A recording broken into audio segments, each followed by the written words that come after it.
Hello everyone, welcome back to my channel. My name is Bushra Khan.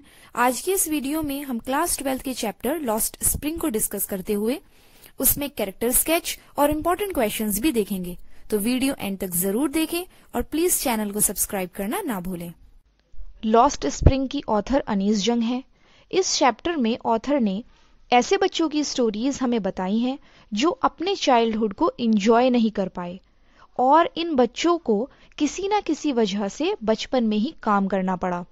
इस chapter में 2 stories हैं, तो अब हम फर्स्ट स्टोरी को देखते हैं जिसके मेन कैरेक्टर साहिब हैं और वो एक रैग पिकर हैं, मींस कूड़ा बीनते हैं।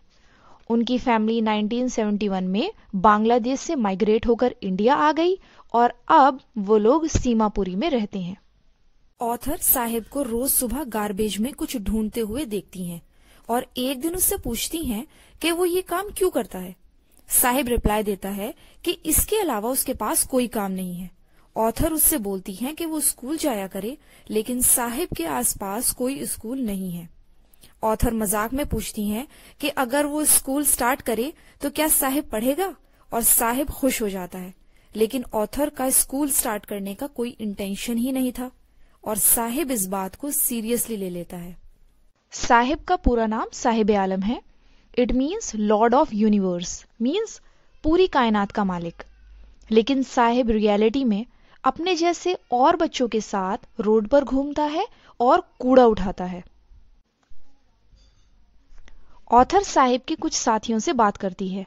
उनमें से एक, जिसने पैरों में चप्पल भी नहीं पहनी थी, बोलता है कि इस तरह रहना उनका ट्रेडिशन है।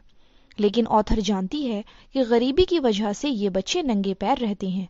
कुछ बच्चे लकी होते हैं और उनकी दुआ कि उन्हें शूज मिल जाएं पूरी हो जाती है, लेकिन साहिब जैसे रैग पिकर्स आज भी बिना चप्पल के घूमते हैं। ये रैग पिकर्स सीमापुरी में रहते हैं जो दिल्ली के पास है, बट दोनों प्लेसेस में बहुत डिफरेंस है। और फैमिलीज की तरह साहिब की फैमिली भी 1971 में बांग्लादेश से आई है। वो यहाँ माइग्रेट होकर इसलिए आए क्योंकि उनके घर और खेत बर्बाद हो गए थे। 10,000 के आसपास रैग पिकर्स सीमापुरी में रहते हैं। उनके घर मड से बने हैं, जिनकी छत टिन से बनी हुई है। यहाँ पर सीवेज और रनिंग वाटर की भी कमी है। उनके पास वोटर आइडेंटिटी कार्ड और राशन कार्ड हैं। उन्हें जहां भी खाना मिलता है वो वहां अपने टेंट्स लगा लेते हैं। उनकी कमाई का एक ही जरिया है और वो है रैग पिकिंग, मीन्स कूड़ा बीनना। साहिब को क्लब के बाहर खड़े होकर लोगों को टेनिस खेलते देखना पसंद है और वो टेनिस खेलना चाहता है।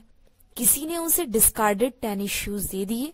ये शूज उसके लिए किसी ड्रीम से कम नहीं है, लेकिन टेनिस खेलना उसकी पहुंच से दूर है। कुछ दिन बाद अनीस जंग साहिब को देखती हैं कि उसे एक टी स्टॉल में जॉब मिल गई है। उसका ओनर उसे 800 रुपीज पर मंथ और खाना देता है, लेकिन वो खुश नहीं है क्योंकि उसकी फ्रीडम अब उसके पास नहीं है। अब वो खुद का ओनर नहीं रहा, वो टी स्टॉल ओनर के अंडर काम करता है। अब हम देखते हैं नेक्स्ट स्टोरी, जिसके मेन कैरेक्टर है मुकेश। एक बार अनीस जंग फिरोजाबाद गई थी, जो बैंगल मेकिंग इंडस्ट्री है।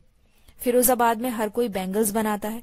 बैंगल्स लेडीज के लिए उनके सुहाग की निशानी है, मीन्स कि वो मैरिड हैं। मुकेश की फैमिली भी बैंगल्स बनाती है और वो ऑथर को एक बार अपने घर ले जाने को कहता है। वो दोनों पतली और गंदी गलियों से गुजरकर घर पहुंचते हैं। घर की वॉल टूटी हुई थी और डोर भी ज्यादा मजबूत नहीं था। दोनों घर में एंटर होते हैं। वहां उन्हें एक लड़की दिखती है जिसकी आईज स्मोक से भरी थी। वो मुकेश की भाभी थी और घर की बहू। जैसे ही मुकेश के फादर घर में एंटर होते हैं, उनकी बहू अपना फेस कवर कर लेती है। मुकेश के फादर बहुत वीक और ओल्ड थे। वो अपनी आईसाइट्स खो चुके थे। उन्होंने बहुत मेहनत की, लेकिन वो अपने दोनों बेटों को स्कूल नहीं भेज सके, बट उन्होंने बैंगल मेकिंग आर्ट अपने बेटों को सिखाई और घर बनाया। मुकेश की ग्रैंडमदर ये सब किस्मत मानती हैं। वो कहती हैं ये सब कर्मा की वजह से हुआ है और इसी वजह से वो बैंगल मेकर कास्ट में पैदा हुई हैं और किस्मत का लिखा हुआ कोई नहीं बदल सकता। ये बिलीफ सिर्फ उनकी ग्रैंडमदर का ही नहीं, बल्कि फिरोजाबाद में हर किसी का है। एक और लेडी ऑथर को बताती हैं कि इतनी मेहनत के बाद भी पूरी लाइफ में उन्होंने कभी भी पेट भर के खाना नहीं खाया। ऑथर को हर जगह सिर्फ बैंगल्स ही दिखते हैं। वो कहती हैं कि लड़का हो या लड़की, फिरोजाबाद में हर कोई बैंगल्स बना रहा है और इनकी आईज रात में ज्यादा एडजस्ट कर पाती हैं और बड़े होने से पहले ही वो अपनी आई साइट से खो देते हैं। घर में फैमिलीज भट्टी के सामने हाई टेम्परेचर पर काम करती हैं, जिसकी वजह से बच्चे बड़े होने से पहले ही ब्लाइंड हो जाते हैं। बैंगल मेकिंग का काम जनरेशन टू जनरेशन चल रहा है और ये लोग गरीबी में ही रहते हैं।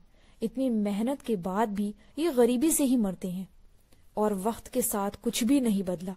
यहाँ के मिडिलमैन और मनी लैंडर्स भी इन्हें परेशान करते हैं। अगर कोई आवाज उठाता है तो पुलिस इन्हें ही पकड़ती है और जेल में डाल देती है। बैंगल मेकर्स के लिए कुछ अलग करना बहुत मुश्किल है, लेकिन मुकेश बहुत अलग है। वो मोटर मैकेनिक बनना चाहता है। उसका गैराज बहुत दूर है, फिर भी वो वहां जाता है और अपना खुद का मास्टर बनना चाहता है। ये थी दोनों स्टोरीज की एक्सप्लेनेशन और दोनों ही स्टोरीज में हम देखते हैं कि बचपन में काम करने की वजह से कुछ बच्चे अपने चाइल्डहुड को एंजॉय नहीं कर पाते। अब है साहिब और मुकेश का कैरेक्टर स्केच, इन्हें भी आप ध्यान से पढ़ लीजिएगा। एट लास्ट ये हैं इंपॉर्टेंट क्वेश्चंस एंड आंसर्स इस चैप्टर से रिलेटेड, तो आप इनको भी देख लीजिएगा और प्लीज जाने से पहले सब्सक्राइब कर देना। Thank you.